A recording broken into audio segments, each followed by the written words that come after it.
And a happy Aloha Friday to you, wherever you're watching, and thank you for joining us here in the H&N Digital Center as we begin today with the latest numbers from the State Department of Health. Ash? The state is reporting 865 new COVID cases today, along with 7 more deaths.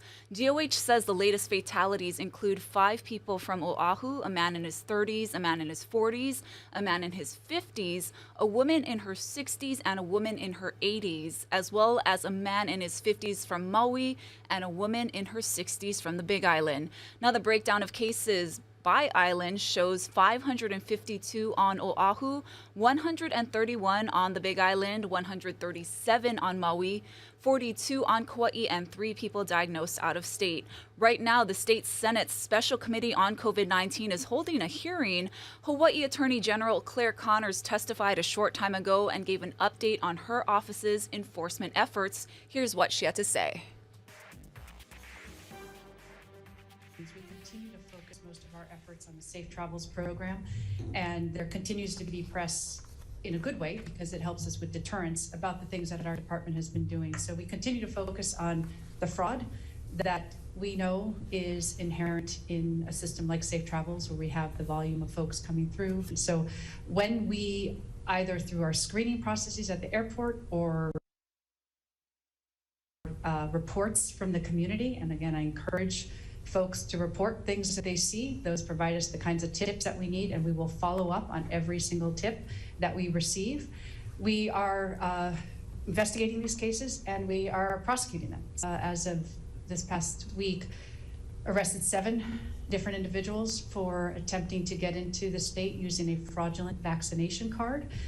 We have in total arrested more than 60 persons for travel self-quarantine violations. I'll say I have between 40 and 50 investigators, but on top of their regular duties, they have then devoted their energies to 1, prosecutions of, or I should say first investigations of vaccine fraud, vaccine card fraud, negative test result fraud, and travel quarantine. So they're doing that on top of their regular duties, and that's something that we've been doing. The city and state are stepping up enforcement ahead of Labor Day in an effort to minimize community spread. Here's Billy V with more. HPD is tasked with that.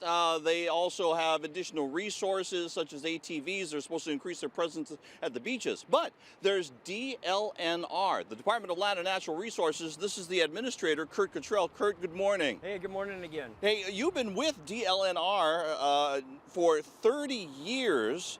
Have you ever seen anything like this happen? No, actually, this is an unprecedented degree of risk for public safety due to COVID. Previously, it's always been just concern of impact on the resources on these 3-day weekends, and rubbish and human waste and crowding. But when you take our normal 3-day weekend behavior and you do the overlay of how incredibly fragile our public health is right now, it's a perfect storm of what I would consider danger for our community. And that's why, more so than ever, we're really imploring that people, we want them to go to our resources. That's what they're for. Go to the beach, go hiking. Do it in small groups, follow the protocols with these things, and then when the sun goes down, go home and be safe. All right, so that's the message that you're wanting to put out there. Are you in communication with HPD? Our law enforcement teams are. I think typically for these kind of 3-day events, they have to maintain pretty good communication because things are going to be popping up all over the state and the islands.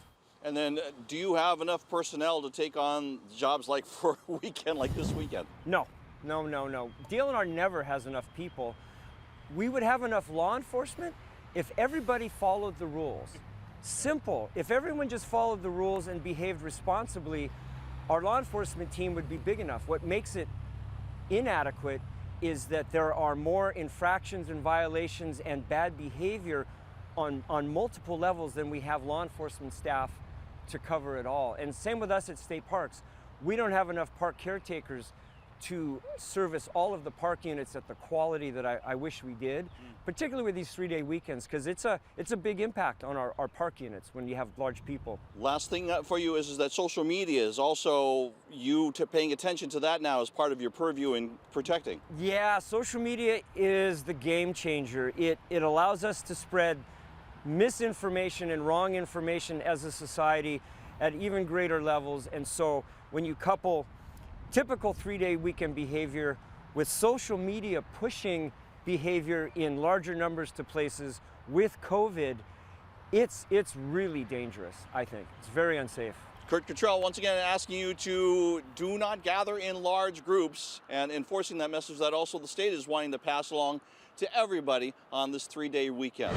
We're learning more about breakthrough cases. That's when fully vaccinated people still get infected with COVID.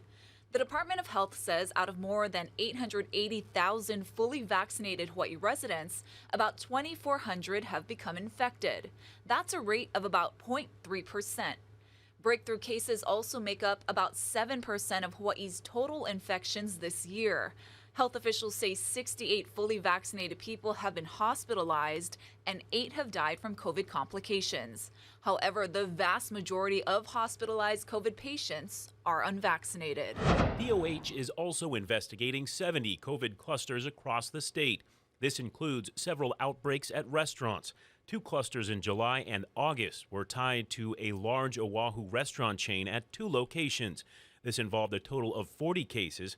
We're told both locations are in high-risk areas with a lot of visitors and low vaccination rates. 14 other infections are tied to a food service delivery and karaoke bar. Honolulu's vaccine passport program is set to start in just 10 days. But of course, not everyone agrees with the measure. Here's Lacey Denise. An informational briefing on efforts to stop the coronavirus turned into an hours-long debate over vaccines and mandates at Honolulu Hale. Hundreds turned up to testify, with the vast majority against Mayor Rick Blangiardi's Safe Access Oahu program, which is set to begin September 13th. But the mayor refused to back down, even as he found himself in a debate with Councilmember Heidi Tsuneyoshi. She said hospitals should have been more prepared for the current surge in cases from the Delta variant. There could have been a little bit of forward thinking in knowing that we would have a variant and we would have this inundation, so people wouldn't have to be blamed. Irrespective of this handful of naysayers that wants to act like they represent the majority when the majority has already spoken. Over 1 million people being vaccinated is a major statement, and more every day. Medical experts at the hearing also backed up the mayor, saying that hospitals are overflowing and are quickly running low on supplies. For This Is Now, I'm Lacey Denise. The Biden administration's plan to roll out booster shots later this month may at first be limited to people who received the Pfizer COVID vaccine. Federal officials say that's because Moderna's submission to the FDA needs stronger data, putting the drug maker a few weeks behind in the process. Johnson & Johnson has not submitted any data yet. An FDA vaccine committee is meeting on September 17th to review Pfizer's plan, and they are expected to approve the boosters at least for some groups of the population. The White House is aiming to roll out booster shots on September 20th. The COVID surge is complicating decisions about whether to travel this Labor Day weekend. Earlier this week, the CDC advised unvaccinated Americans to avoid it. Errol Barnett has more. The barbecues and beach trips that typically wrap up the summer just might be busted this year. If you are unvaccinated, we would recommend not traveling. That was the moment this week when CDC Director Dr. Rochelle Walensky urged the unvaccinated to stay home and the rest of us to reconsider. People need to take these risks into their own consideration as they think about traveling. We were going to do a desert sunrise yoga Zoom. Guided self-care coach Jenka Gafinkel, who is vaccinated, just canceled her Joshua Tree, California plans after her own recalculation. Her friend asked, "Are you going to feel comfortable if you go?" And when I really thought about that, my answer was no. Plenty of Americans agree. This holiday weekend, none of the major airlines expect to reach pre-pandemic traffic. United forecasts a 23% drop. Meanwhile, airfare spending is down 33% this month compared to the same time in 2019. You have a perfect storm here. Peter Greenberg says there are multiple reasons for the declines. About 1/3 of it is seasonal and expected. 1/3 of it is Delta.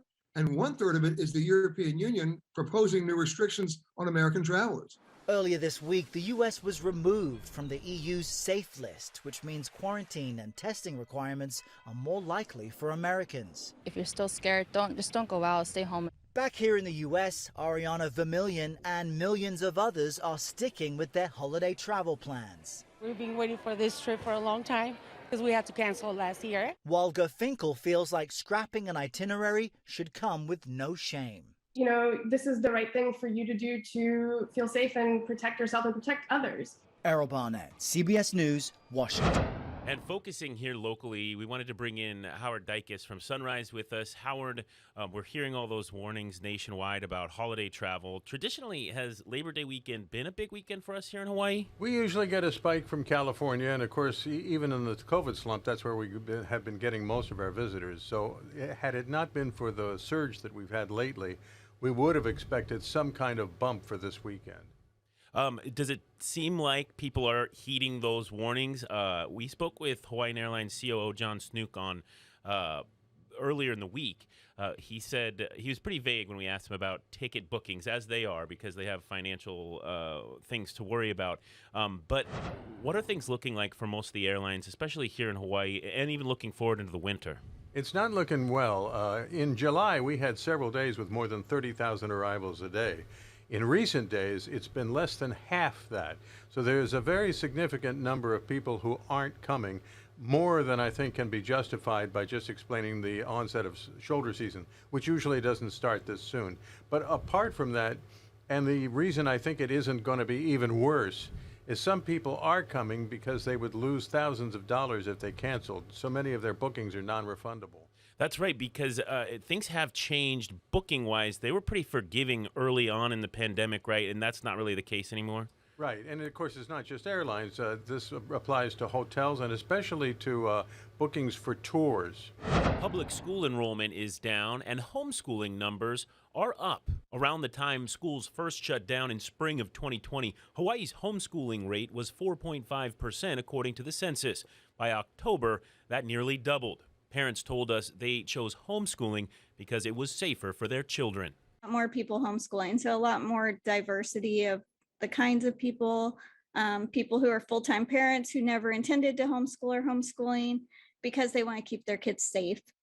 Hawaii Kids Can, an organization that fights for quality educational opportunities, says improved technology has made homeschooling even easier for parents. Costco is bringing back purchase limits on items. It did not specify which products are affected, but that could depend on the warehouse. Costco and other retailers are still dealing with supply chain issues. There have also been reports that more shoppers are hoarding toilet paper again. The so-called QAnon Shaman who stormed the U.S. Capitol in a horned bearskin outfit pleaded guilty today to a felony for obstructing the Electoral College proceedings. Jacob Chansley of Arizona was photographed on the Senate dais during the January 6th insurrection. His guilty plea during a virtual hearing in D.C. District Court was made as part of a plea deal with prosecutors and accepted by the judge. Prosecutors agreed to seek a punishment of roughly 3 to 4 years in prison. Chansley could also face big fines. Sentencing is scheduled for November. The death toll from Hurricane Ida continues to rise. More than 4 dozen deaths have been confirmed along a roughly 1,300-mile path stretching from the Gulf Coast to New England. Bradley Blackburn has the latest. Much of the northeastern U.S. is cleaning up after getting walloped by the remnants of Hurricane Ida. We saw a horrifying storm last night, unlike anything we have seen before. The storm dumped upwards of 10 inches of rain on parts of New York, New Jersey, and Connecticut on Wednesday night and Thursday morning. More than half a foot fell in a matter of hours. It's not waves off the ocean or the sound. It is flash floods coming from the sky. It was literally Niagara Falls here. Here in New York City, the roads are still a mess. Hundreds of flooded cars are abandoned along highways here. Yesterday, the rising water trapped some drivers. A Connecticut state trooper died when his police cruiser was swept away by water. Others drowned at home when water inundated basement apartments. This is one of the most difficult storms that I've seen in my 30 years since Hurricane Sandy. Twisters touched down in Maryland and in New Jersey, prompting the National Weather Service to issue its first ever tornado emergency for the Northeast. Last night, President Biden declared federal disasters in New York and New Jersey. That clears the way for FEMA to assist in the recovery and cleanup efforts. Hurricane Ida didn't care if you were a Democrat or a Republican, rural or urban. Its destruction is everywhere. The president will travel to Louisiana today to get a first-hand look at the damage the storm caused when it made landfall there on Sunday. Bradley Blackburn, CBS News. And back here in the islands, much less dramatic, though we are starting to see some moisture, and there was even a red flag warning for parts of the state. Let's check in with Guy Hoggy.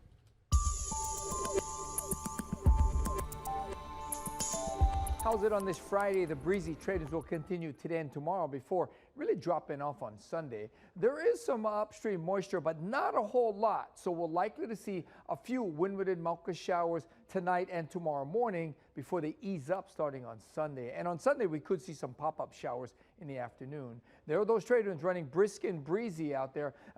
Remember, there's a wind advisory posted for parts of Maui County and the Big Island. Those areas could get wind gusts upwards of 50 miles an hour.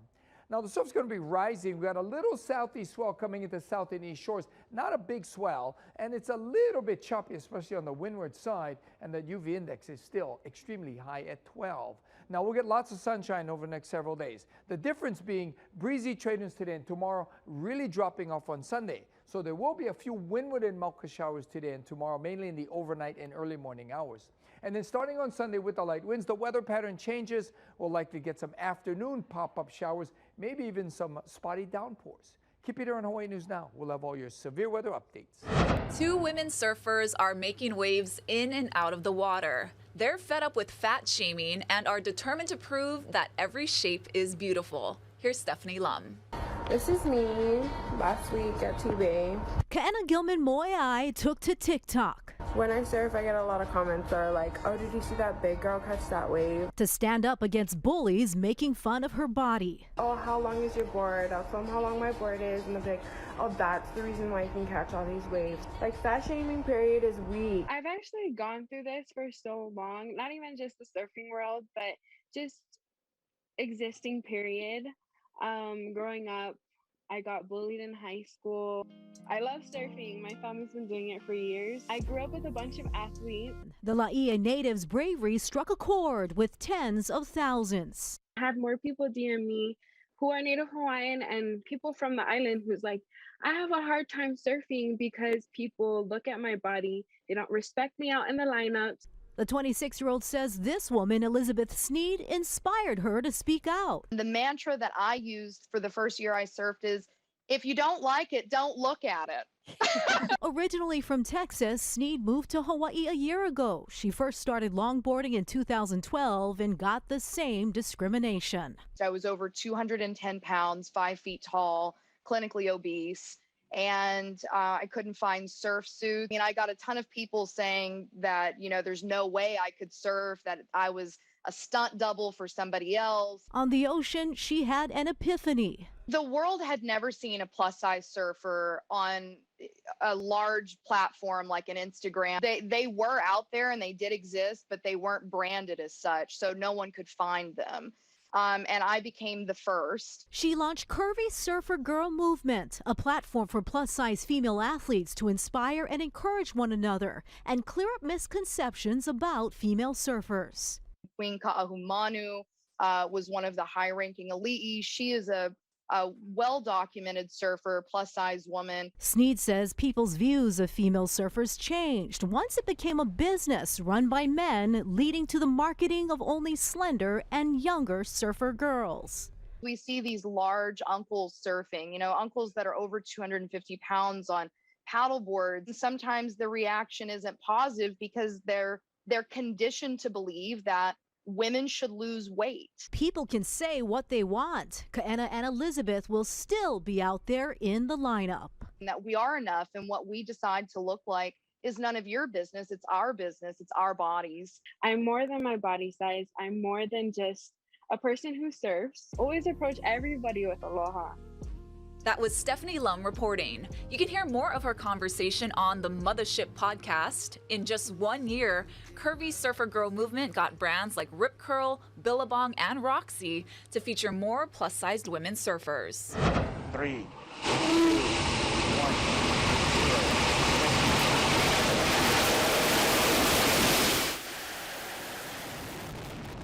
The Firefly Alpha rocket launched from Vandenberg Space Force Base in California. The rocket was carrying a satellite named Hiapo, designed and built by students at the Hawaii Science and Technology Museum in Hilo.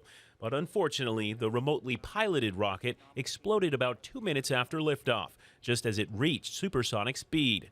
The school says they are looking forward to their next satellite design and mission. All right, let's see what the internet's talking about. Dog the Bounty Hunter got married. Dwayne Chapman and Francie Frayne tied the knot yesterday in Colorado. Dog was previously married to Beth Chapman for 13 years. She passed away from cancer in June 2019. Francie's husband also passed away from cancer 6 months before Beth, and she and Dog bonded over their losses. And Ash, you know, whiskey and driving don't mix, unless, of course, it's for the environment. And whiskey giant Glenfiddich is using waste from their spirits production to power their trucks. Let's check in with CBS's Tina Kraus for more. Whiskey has been fueling people for centuries, but a distillery in Scotland has found another use for it. Scottish whiskey giant Glenfiddich is now running its delivery trucks on waste generated during the whiskey making process. And using the gas to power our trucks is a real first, and it's something that Glenfiddich have been able to bring together. Researchers in Edinburgh came up with the concept of using whiskey residue to power vehicles. In the production of whiskey, less than 10% of what comes out of the distillery is actually the primary product. The rest is known as draff. The spent barley grains and leftover liquid combine to create an eco-friendly biofuel. So we now have vehicles that we can use to transport our goods and our spirit around the country that comes from a renewable source and is ultra low carbon. Glenfiddich says biogas cuts carbon dioxide emissions by 95%, so it's working to convert its entire fleet. From the highlands to the highways, the greener fuel is sure to go down smooth. Tina Kraus, CBS News. And here at home, the Okinawan Festival is going virtual this weekend. Here's Patrick Miyashiro. He's the president of the Hawaii United Okinawa Association. Basically to eat, and everybody wants to eat, so eat. We have a Okinawan Festival in conjunction with our festival. We have about 20 different Okinawan restaurants that are participating in this. The bento pickups will be Saturday and Sunday from 9 to 1. And you can go online. Everybody likes to shop. And one of the ways that we have is our online marketplace. And it just went online at 8 o'clock this morning. And I think people are crashing our servers. So if you want to order t-shirts, you can do it. OkinawanFestival.com, you can get there. And of course, the thirdly is to watch our Okinawan Festival this weekend, which is happening on Saturday and Sunday from 2 to 5 p.m. to eat up and have a good time. Oh, it's a bummer everything has to go virtual, I but that's the know. way it is right now. Have you ever checked out the Okinawan Festival? I haven't. I'm sure we'll have to go sometime when things are again. But they've been putting on those virtual events, and I mean, all the organizations that have had to move to that have done a really good job of making them, even the marathons and run and stuff like that as well. For sure. We want to remind you that coming up a little later today around 1:30.